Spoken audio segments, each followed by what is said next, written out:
Hello friends, ഇന്ന് ഞാൻ വന്നിട്ടുള്ളത് കണ്ണൂരുകാരുടെ സ്പെഷ്യൽ ആയിട്ടുള്ള മുട്ട സുർക്ക അല്ലെങ്കിൽ മുട്ടയപ്പത്തിൻ്റെ റെസിപ്പിയുമായിട്ടാണ്. അപ്പോൾ അവരിത് കൂടുതലായിട്ടും പച്ചരി വെച്ചിട്ടോ അല്ലെങ്കിൽ ജീരകശാല റൈസ് വെച്ചിട്ടോ ആണ് ഉണ്ടാക്കിയെടുക്കുന്നത്.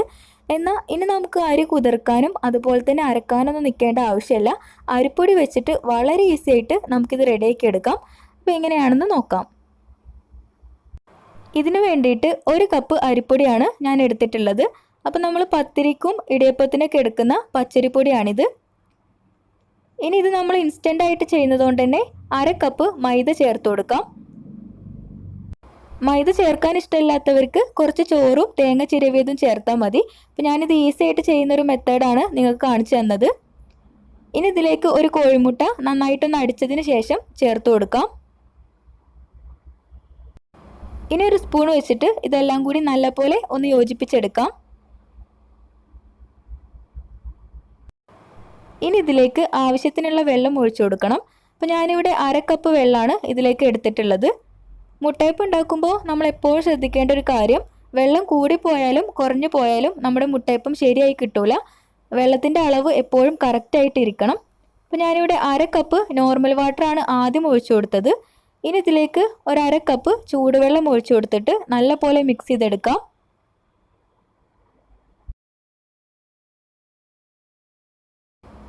അപ്പോൾ ഈ ഒരു പരുവത്തിലാണ് നമ്മളിതിനെ റെഡിയാക്കി എടുത്തിട്ടുള്ളത്. ഇതുപോലെ നല്ല തിക്കായിട്ടിരിക്കണം. കാരണം അരിപ്പൊടി ആയതുകൊണ്ട് തന്നെ വെള്ളം കൂടിപ്പോയാൽ നമ്മൾ എണ്ണയിലേക്ക് ഒഴിച്ചു കൊടുക്കുമ്പോൾ അത് പരന്നു പോവും. അപ്പോൾ നമ്മൾ വെള്ളം ആവശ്യത്തിനുള്ളത് മാത്രം ഒഴിച്ചു കൊടുക്കാം. ഇനി ഇതിലേക്ക് ആവശ്യമായിട്ടുള്ള ഉപ്പ് ചേർത്ത് കൊടുക്കാം. എന്നിട്ട് നല്ലപോലെ മിക്സ് ചെയ്തെടുക്കണം. ഇനി ഇതിലേക്ക് ഒരു നുള്ള് ബേക്കിംഗ് സോഡ ചേർത്ത് കൊടുക്കാം.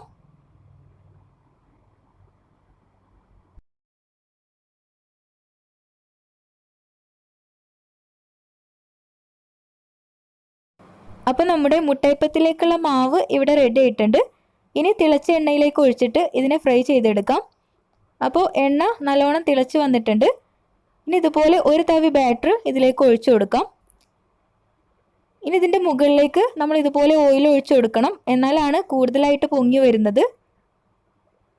ഒരു ഭാഗം ആയി കഴിഞ്ഞാൽ നമുക്കിത് മറിച്ചിട്ട് കൊടുക്കാം. ഇപ്പോൾ 2 ഭാഗവും ആയിട്ടുണ്ട്. ഇനി നമുക്കിത് എണ്ണയിൽ നിന്ന് എടുക്കാം. ഇനി ബാക്കിയുള്ള മാവ് കൂടി നമുക്കിതുപോലെ ചെയ്യാം.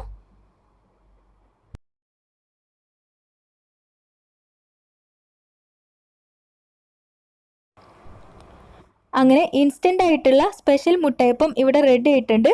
അപ്പോൾ നമുക്കിനി മുട്ടയപ്പം ഉണ്ടാക്കാൻ വേണ്ടിയിട്ട് അരി കുതിർക്കാനും അരക്കാനൊന്നും നിൽക്കേണ്ട.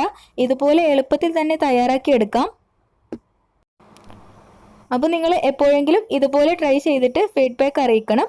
അതുപോലെ ഈ വീഡിയോ നിങ്ങൾക്ക് ഇഷ്ടമായെങ്കിൽ ലൈക്ക് ചെയ്യാനും കമൻറ്റ് ചെയ്യാനും മറക്കരുത്.